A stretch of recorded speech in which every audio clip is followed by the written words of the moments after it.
Tiniyak ng Malacanang na tuloy-tuloy ang akbang ng pamahalaan para mapabuti ang transport system sa bansa. Kasunod ng pagbubukas ng EDSA Busway Concourse at bagong busway station.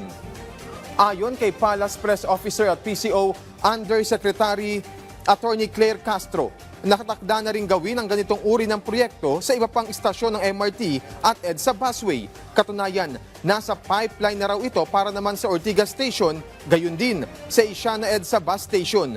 Tuloy din aniya ang patuloy na pag-isikap ng gobyerno na matapos ang Metro Manila Subway at North-South Commuter Railway at iba pa. Sa pamagitan ng proyekto, mas makakapaglaan pa ng karagdagang oras sa mga pasahero para sa kanilang mga pamilya. Una nang iginiit ni Transportation Secretary Vince Dizon na batay sa direktiba ni Pangulong Ferdinand R. Marcos Jr. sa pamagitan ng mas maayos na transport facilities, magkakaroon din ng mas maayos na oras ang mga commuter.